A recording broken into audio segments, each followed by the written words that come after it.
إن الحمد لله نحمده ونستعينه ونستغفره ونعوذ بالله من شرور أنفسنا وسيئات أعمالنا من يهد الله فلا مضل له ومن يضلل فلا هادي له أشهد أن لا إله إلا الله وحده لا شريك له وأشهد أن محمدًا عبده ورسوله صلى الله عليه وسلم تسليما كثيرا يا أيها الذين آمنوا اتقوا الله حق تقاته ولا تموتن إلا وأنتم مسلمون يا أيها الناس اتقوا ربكم الذي خلقكم من نفس واحدة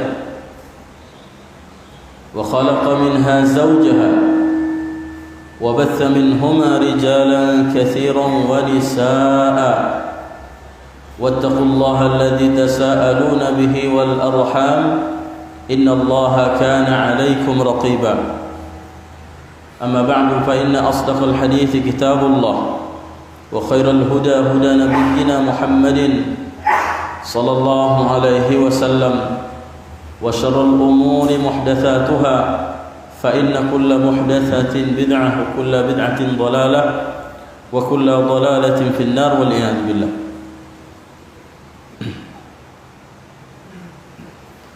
Syukur alhamdulillah hanya kepada Allah Subhanahu wa taala, senantiasa kita memuja dan memuji kepadanya dengan setinggi-tingginya atas segala limpahan rahmat, nikmat, karunia yang Allah berikan kepada kita, sehingga pada malam hari yang berbahagia ini Allah Subhanahu wa taala masih mudahkan kita melaksanakan salatul maghrib secara berjamaah. Alhamdulillah. Sembari dengan itu juga kita dimudahkan Allah Subhanahu wa taala bisa duduk bermajelis ilmu, dan mudah-mudahan kita semua mendapatkan keberkahan dari majelis ilmu ini, dan mudah-mudahan kita bisa mengambil faedah setiap daripada faedah-faedah yang akan kita pelajari pada kesempatan kali ini. Salawat dan salam ke arwah junjungan alam kepada baginda besar Muhammad sallallahu alaihi wasallam, juga kepada istri-istrinya, keluarganya, sahabat-sahabatnya, tabi'in dan tabi'ut tabi'in, serta orang-orang yang mengikuti mereka sampai dengan hari kiamat. Saudara-saudara kaum muslimin rahimani wa rahimakumullah. Alhamdulillah, malam ini insyaallah kita akan membuka kajian Kitab Tauhid karya Syekh Muhammad Ibn Abdul Wahhab rahimahullah. Dan kita malam hari ini insyaallah kita akan memasuki bab yang ketiga. Ketiga bab. Kalau di dalam kitab terjemahan bab yang keempat. Ya. Jadi kalau di syarahnya ini masih dalam bab yang ketiga. Karena bab yang pertama itu masih muqaddimah. Taib. Babu al-khawfi minasyirik. Bab ini akan menjelaskan kepada kita tentang takut terhadap kesyirikan. Bab yang menjelaskan kepada kita tentang takut terhadap kesyirikan. Demikianlah kita sebagai ahlu sunnah wal jamaah, sebagai muslim, sebagai mukmin, harus takut terhadap dosa yang paling besar. Dosa yang paling besar, yaitu dosa kesyirikan. Di sini hati muallif rahimahullah akan membawakan beberapa dalil dari Al-Quran maupun dari hadis-hadis Nabi sallallahu alaihi wasallam. Dan kita bukan hanya takut kepada dosa yang paling besar, dan seharusnya juga seorang muslim khawatir, takut terhadap dosa-dosa kecil. Ya. Karena dosa-dosa kecil kalau dianggap remeh, dianggap sepele, ini bisa jadi menjadi dosa besar. Betapa banyak orang yang tersandung, tergelincir karena batu-batu kecil, bukan batu besar. Ya, banyak orang yang terjatuh itu disebabkan batu-batu kecil, bukan batu besar. Kalau batu besar mungkin orang hati-hati. Demikian juga dosa, Bapak Ibu kaum muslimin. Dosa-dosa yang kecil ini bisa menjadi besar karena beberapa keadaan. Yang pertama, dosa kecil bisa menjadi besar kalau dianggap remeh. Itu yang pertama. Kalau dianggap sepele, dosa kecil akan menjadi besar. Kemudian dosa kecil bisa menjadi dosa besar apabila dilakukan di tempat-tempat yang mulia. Contohnya, apa tempat yang mulia? Masjid, ya, bisa menjadi besar. Atau Masjidil Haram, ya, atau Masjid Nabawi. Di tempat-tempat yang mulia bisa menjadi dosa besar kalau dilakukan di tempat-tempat yang mulia. Dan juga kalau dilakukan di waktu-waktu yang mulia. Contohnya di bulan Ramadan. Kalau di bulan Ramadan pahala dilipat gandakan, demikian juga dosa. Ya, demikian juga dosa bisa menjadi besar kalau tidak memuliakan hari-hari yang dimuliakan Allah Subhanahu wa taala. Kemudian dosa kecil bisa juga menjadi besar kalau dilakukan terus-menerus. Terus-menerus. Ya. Maka para ulama mengatakan tidak ada dosa yang kecil kalau dilakukan terus-menerus, berulang-ulang. Apalagi itu sudah menjadi rutinitas. Ya, naudzubillah, tsumma naudzubillah min dzalik.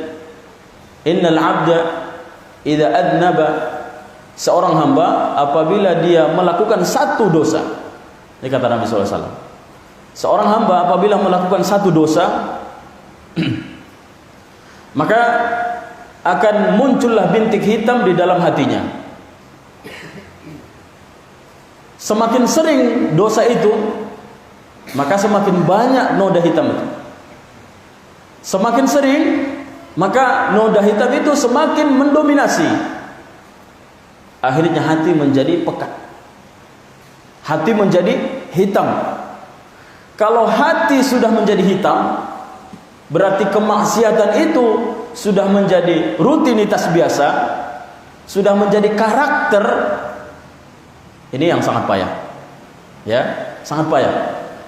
Oleh karenanya tidak ada dosa yang kecil kalau dilakukan terus-menerus, dan tidak ada dosa besar kalau diiringi dengan istighfar dan taubat kepada Allah Subhanahu wa taala. Kemudian selanjutnya, dosa kecil bisa menjadi besar kalau dilakukan terang-terangan. Ya, kalau dilakukan terang-terangan. Nabi sallallahu alaihi wasallam bersabda, "Kullu ummati mu'afa." Semua umatku dosa-dosanya bisa diampuni. Illal mujahirin, kata Nabi, kecuali orang-orang yang tidak mau. Orang-orang yang enggan. Kata Nabi sallallahu alaihi wasallam, "Wa inna minal mujahira," termasuk tidak mau atau termasuk enggan untuk diampuni Allah ialah seorang hamba. Nabi sallallahu alaihi wasallam, "An ya'mala ar-rajulu," seseorang melakukan dosa di malam hari dan Allah Subhanahu wa taala sudah menutupinya di malam hari, tidak ada yang mengetahuinya. Wa yusbih yakshif, sitrallahi anhu. Dan pagi harinya dia membuka tabir ataupun aibnya sendiri dengan mengatakan, wahai fulan, saya sudah melakukan malam tadi begini dan begitu. Malam tadi saya sudah berhasil melakukan ini dan itu. Bangga. Ya. Ini termasuk al-mujahirah, orang-orang yang enggan mendapatkan ampunan Allah Subhanahu wa taala. Apalagi kalau dosa-dosa itu dipertontonkan, apalagi zaman sekarang direkam lalu kemudian diupload, di-share. Bangga. Ya, Bapak Ibu kaum muslimin rahimani wa rahimakumullah. Apalagi kalau yang melakukannya itu adalah seorang alim. Ya. Orang yang berpengaruh, orang yang umat melihat kepadanya menjadi panutan. Kalau dia melakukan dosa, maka bisa menjadi dosa besar. Kenapa? Karena bisa jadi nanti diikuti orang banyak. Ya, bisa jadi diikuti orang banyak. Bisa jadi dia tidak memfatwakan, ya, tapi karena dia melakukannya dan dilihat oleh orang banyak, bisa menjadi dosa besar. Jadi begitulah seorang muslim, seorang mukmin, dia harus khawatir terhadap dosa-dosanya, sekecil apapun dosa itu. Bukankah firman Allah Subhanahu wa taala, "Faman ya'mal mithqala dzarratin khairan yarah." Siapa yang beramal melakukan satu kebajikan sebiji jarrah, ya, sebiji gandum atau sebiji yang paling halus kebaikan, yarah, dia akan mendapatkan balas, dia akan melihat balasannya. Sebaliknya, wa may ya'mal mithqala dzarratin syarran yarah.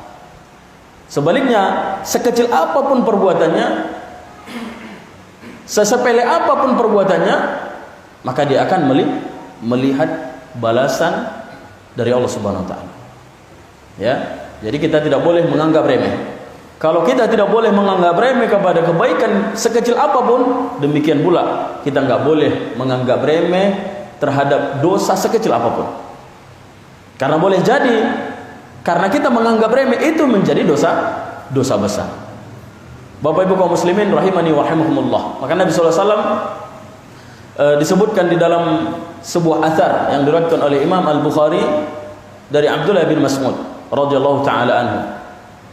Innal mu'min la yara dhunubahu ka'annahu yajlis fi aslin jabal yakhsha an yataqallab alayhi.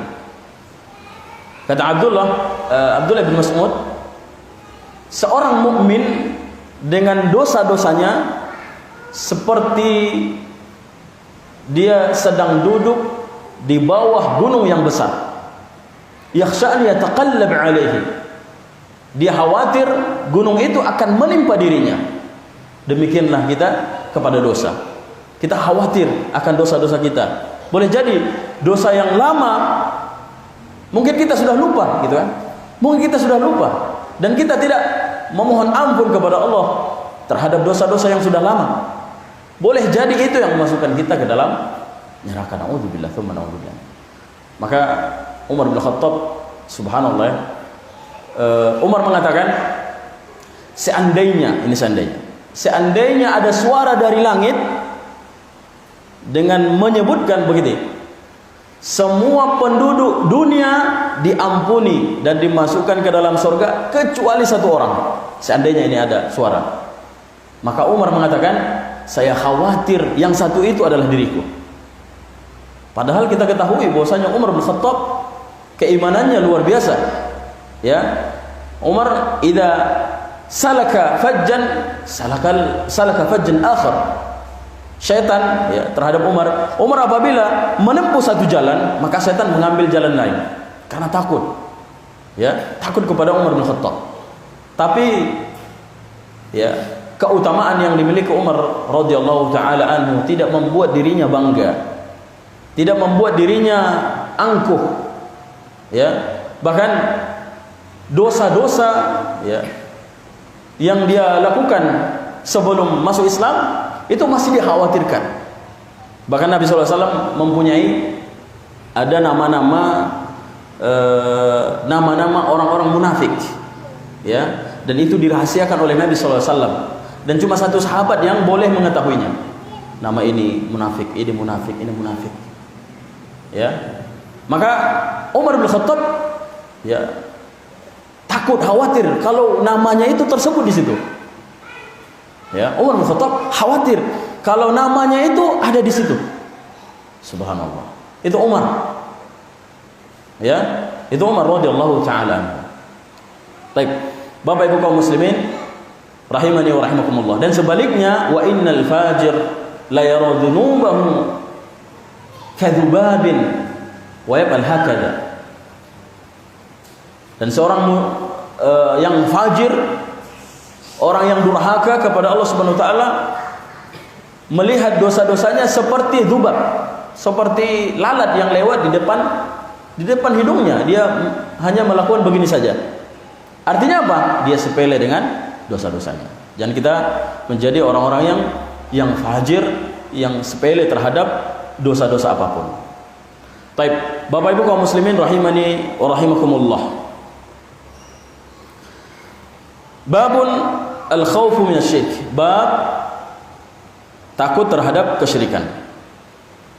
Apa hubungan bab ini dengan bab-bab sebelumnya? Kalau kita lihat bab-bab sebelumnya, bab yang pertama apa? Tentang kedudukan tauhid. Kemudian keistimewaan tauhid. Di antara keistimewaan tauhid bisa menggugurkan dosa-dosa. Di antara keistimewaan tauhid, seseorang bisa masuk surga tanpa hisab dan tanpa siksa. Ya. Kemudian di bab yang keempat atau bab yang ketiga ini, muallif rahimahullah membuat bab al-khawfu minasyirik. Kenapa demikian?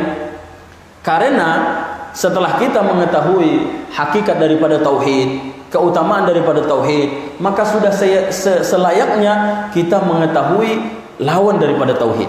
Lawan daripada tauhid itu sendiri, yaitu syirik. Karena seorang tidak akan sempurna tauhidnya kecuali dia mengetahui lawan daripada tauhid. Ya.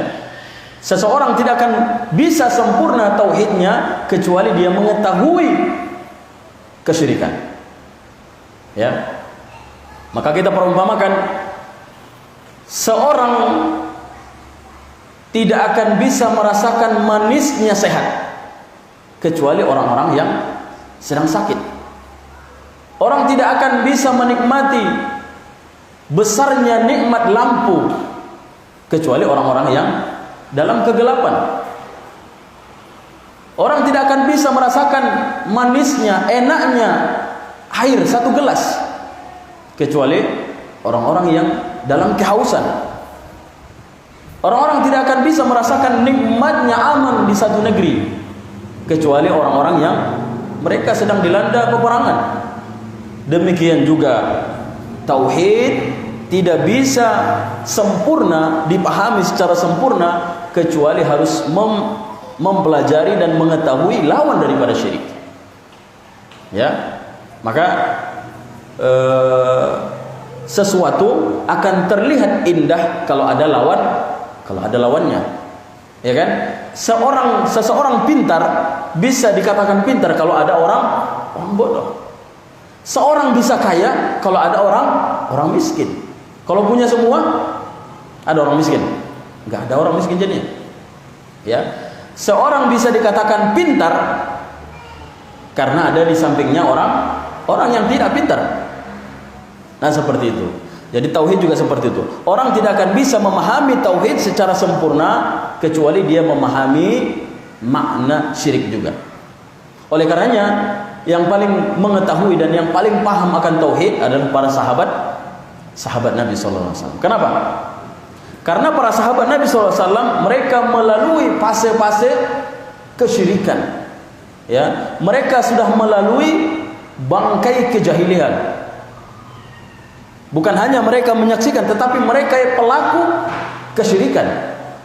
Sehingga mereka dianugerahkan oleh Allah Subhanahu wa taala dengan agama Islam, agama tauhid yang dibawa oleh Nabi kita Muhammad sallallahu alaihi wasallam. Bapak Ibu kaum muslimin rahimani wa rahimakumullah. Dan patut kita khawatir akan terjadi kesyirikan kepada diri kita. Kenapa? Karena dosa syirik merupakan dosa yang paling besar. Ada 3 bahaya ya akan kesyirikan ini. Yang pertama, orang yang melakukan kesyirikan ini tidak diampuni Allah Subhanahu wa taala selama-lamanya. Allah tidak akan mengampuninya. Ini bahaya yang pertama. Ya, ini kalau dia meninggal dunia belum sempat bertaubat. Seorang pezina, pembunuh, apapun jenis maksiatnya, meninggal dunia belum sempat bertobat, ini belum taubat ya. Meninggal dunia masih ada kesempatan di akhirat dapat ampunan. Tapi pelaku syirik ya, mereka tidak akan dapat ampunan dan tidak ada ampunan dari Allah Subhanahu wa taala. Allah Subhanahu wa taala berfirman, kita lihat dalil yang pertama, innallaha la yaghfiru an yushraka bihi wa yaghfiru ma duna dzalika liman yasha. Sesungguhnya Allah Subhanahu wa taala sesekali tidak akan pernah mengampuni orang yang melakukan syirik, orang yang melakukan kesyirikan. Wa yaghfiru ma duna dzalika liman yasha, dan Allah mengampuni dosa-dosa selain syirik bagi siapa yang Dia kehendaki. Ya. Itu bahayanya. Jadi kalau kita melakukan kesyirikan dan kita tidak mengetahui itu adalah syirik, ya, ini bahaya. Bahaya seperti itu, Pak. Ya. Banyak orang yang melakukan kesyirikan, dia tidak sadar dia dalam kesyirikan. Contohnya siapa? Contohnya kafir Quraisy. Ya. Contohnya kafir Quraisy. Orang-orang kafir Quraisy, mereka enggak yakin. Mereka yakin bahwasanya agama mereka agama yang paling benar dari Muhammad. Nah, bayangkan. Ya. Dan makna asyirik di situ, Bapak Ibu kaum muslimin, mereka juga menyembah Allah. Ya. Jangan kita katakan bahwasanya orang-orang kafir Quraisy itu tidak menyembah Allah, tidak mengenal Allah. Mereka kenal Allah. Ya. Dan ini sudah kita sebutkan di bab-bab sebelumnya. Di antara dalil, ya, bahwasanya orang-orang kafir Quraisy itu mereka mengenal Allah dan juga beribadah kepada Allah. Di antara dalilnya ada firman Allah Subhanahu wa taala dalam surah Az-Zumar. Wa la in sa'altahum man khalaqas samawati wal ard la yaqulunna Allah. Apabila engkau bertanya kepada mereka, wahai Muhammad, siapa itu orang-orang kafir Quraisy? Ya. Man khalaqas samawati wal ard? Siapa pencipta langit dan bumi? La yaqulunna Allah. Pasti mereka menjawab Allah. Ini Allah yang memberitahukan. Jadi jangan kita menyangka orang-orang kafir Quraisy itu adalah ateis. Enggak. Mereka menyembah kepada Allah. Tapi kenapa mereka masih dikatakan musyrik? Padahal mereka kenal Allah. Kenapa? Karena makna dari syirik itu adalah menduakan. Syirik artinya mendua, menjadikan dua. Syarik, ja'alahu syarikan, menjadikan dua. Artinya mereka selain menyembah kepada Allah, ternyata juga menyembah kepada batu. Ternyata juga menyembah kepada kuburan. Ternyata juga menyembah kepada pepohonan. Ini yang parah, Bapak Ibu. Ya. Orang tidak tahu, banyak orang tidak paham. Ternyata dirinya terperangkap dalam jaring kesyirikan. Ini contoh kecil. Ini sudah sering kita sebutkan. Contoh kecil, Bapak Ibu. Contoh kecil adalah orang yang menggantungkan foto di rumah makan. Menggantungkan raja-raja atau jimat-jimat. Ini termasuk kesyirikan. Kalau kita tanya, ini syirik? Enggak. Gimana syirik saya sholat? Gimana syirik saya haji? Orang kafir Quraisy juga haji. Ya. Orang kafir Quraisy juga haji. Ya, bahkan orang kafir Quraisy itu mereka yang khadimul haramain. Mereka yang menjadi khidmat, yang yang mengurusi dan haji, ya haji. Ada yang mengurusi Ka'bah, ada yang mengurusi perhotelan dan lain sebagainya. Mereka haji, Bapak Ibu. Tapi mereka nggak sadar kalau diri mereka telah terperangkap dalam kesyirikan. Sama seperti di kalangan dari masyarakat kita. Orang tidak tahu dia terperangkap dalam kesyirikan ini. Oleh karenanya tadi kita katakan bahwasanya seseorang tidak akan sempurna tauhidnya kecuali dia juga memahami hakikat daripada syirik. Ya. Seseorang kalau hanya bermodalkan mempelajari ayat-ayat Al-Quran, mempelajari puasa, mempelajari salat, zakat dan lain sebagainya, ini belum cukup. Belum cukup. Kita harus juga mempelajari yang membatalkan keimanan. Bapak Ibu kaum muslimin, masih ingat siapa pembunuh Ali bin Abi Thalib? Masih ingat? Ada yang tahu? Siapa yang membunuh Ali bin Abi Thalib? Khalifah, ya. Yang membunuhnya adalah Abdurrahman ibnu Muljam. Abdurrahman ibnu Muljam. Bapak Ibu, Abdurrahman ibnu Muljam ini bukanlah seorang pelaku maksiat, bukan. Bukan perampok, bukan pezina, bukan pembunuh, tidak. Kalau kita lihat latar belakangnya, dia adalah seorang ahli ibadah di zaman Umar bin Khattab. Dan dia orang yang ahli di dalam baca Quran. Makanya di zaman Khalifah Umar radhiyallahu anhu, karena melihat Abdurrahman ibnu Muljam ini memiliki kemampuan mengajar Al-Quran, makanya Umar bin Khattab mengirimkan Abdurrahman ibnu Muljam ke Mesir, ya, atas permintaan Amr bin As yang menjadi gubernur pada saat itu di Mesir. Lalu dia mengirimkan surat kepada gubernur, ini Abdurrahman ibnu Muljam, orang yang bisa membaca Al-Quran, orang yang bisa mengajarkan Al-Quran, maka muliakanlah dia di sana, bangunlah rumah untuk tempat dia mengajar Al-Quran. Bayangkan, dia sebagai duta Umar bin Khattab di zaman Khalifah Umar bin Khattab. Namun sayangnya Bapak Ibu, Abdurrahman ibnu Muljam ini dia hanya ahli ibadah dan kurang ilmu agamanya, dan dia tidak begitu banyak dan tidak begitu dalam pemahamannya tentang agama Islam. Dia hanya rajin berpuasa, rajin baca Quran, rajin sholat dan lain sebagainya, tapi ilmu agamanya kurang. Apa yang terjadi? Apa yang terjadi di zaman Ali bin Abi Thalib, ya, terjadi pembantaian orang-orang Khawarij. Terjadi pembantaian orang-orang Khawarij, sekitar 2.000-an mati diperang oleh tentaranya Ali bin Abi Thalib. Ya, ternyata Abdurrahman ibnu Muljam ini sudah tertular penyakit Khawarij. Kenapa? Karena nggak ada ilmunya. Dia hanya beribadah dan tidak mendalami ilmu agama. Ini bahayanya Bapak Ibu. Hanya mendalami ilmu ibadah dan tidak mendalami ilmu agama. Ini bahaya. Maka Abdurrahman ibnu Muljam ini sudah terpengaruh dengan akidah Khawarij. Subhanallah. Terpengaruh. Akhirnya dia dengan ada 3 orang, mereka sudah sepakat membunuh 3 tokoh pada waktu itu. Yang pertama Ali bin Abi Thalib, ini dibunuh oleh ini sudah menjadi target Abdurrahman ibnu Muljam. Kemudian Muawiyah. Kemudian yang ketiga siapa satu lagi? Amr bin As, betul. Amr bin As. As-Santa. Ya, jadi 3 orang tokoh sahabat pilihan pada waktu itu, ini yang menjadi target pembunuhan orang-orang Khawarij. Termasuk di situ adalah Abdurrahman ibnu Muljam.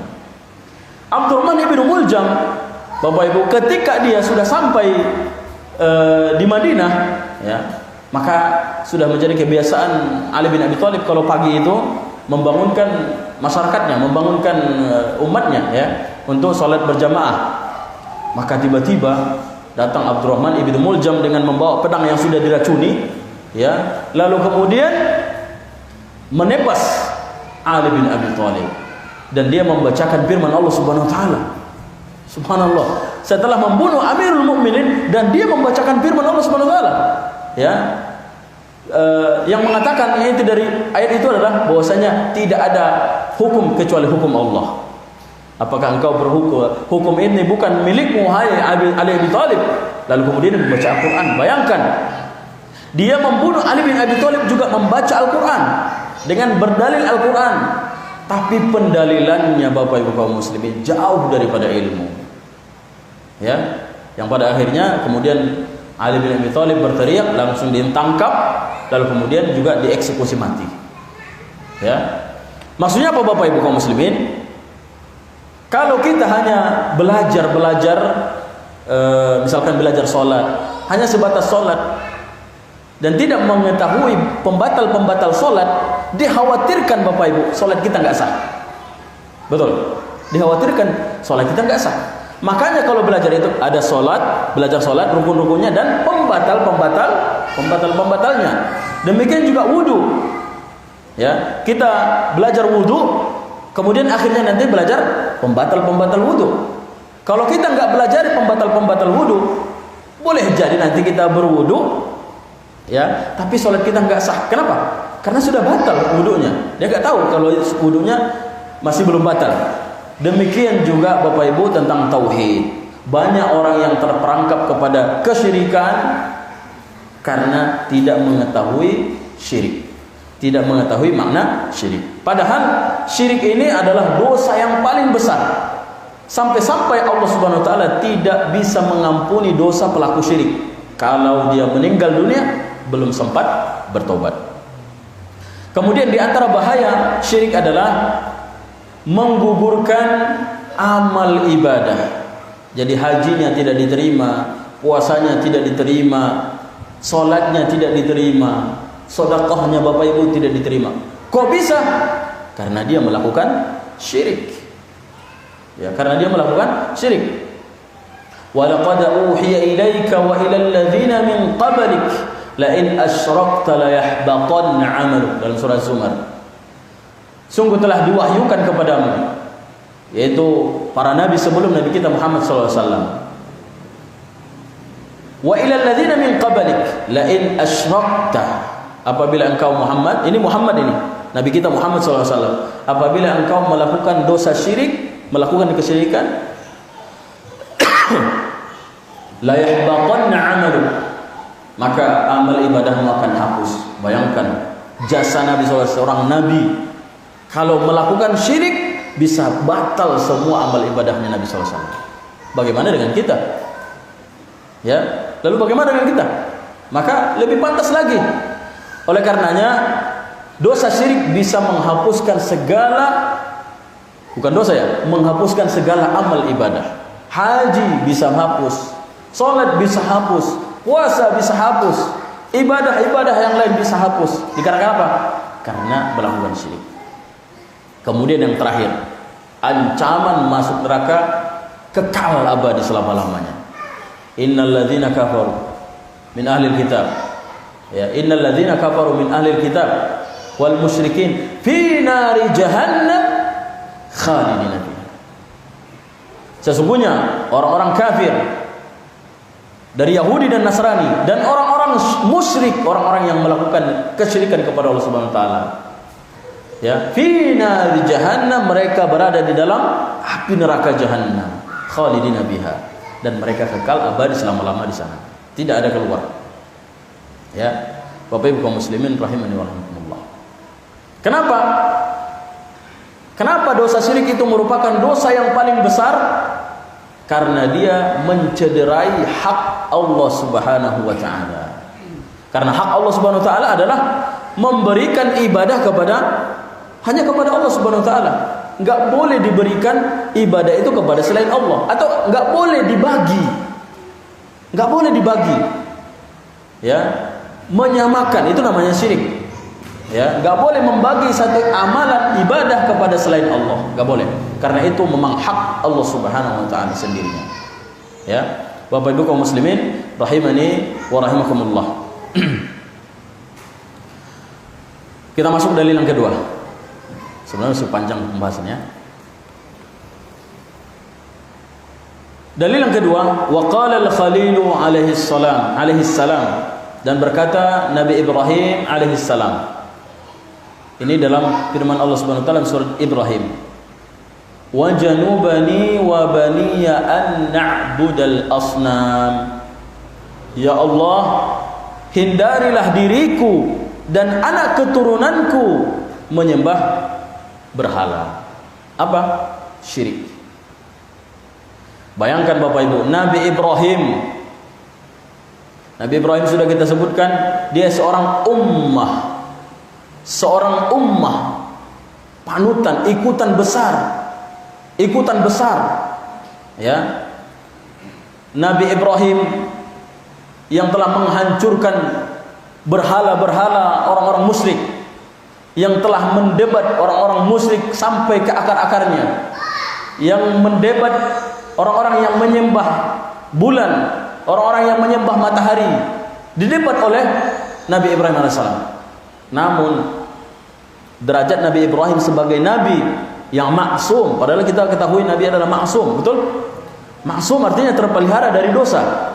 Gak akan mungkin para nabi itu, para anbiya melakukan dosa, gak mungkin. Kenapa? Karena mereka maksum, sudah dipelihara oleh Allah Subhanahu wa taala. Meskipun demikian masih tetap berdoa, wa janubani wa baniya an na'budal asnam. Ya Allah, hindarilah diriku dan anak keturunanku supaya dijauhkan dari menyembah berhala. Itu Nabi Ibrahim.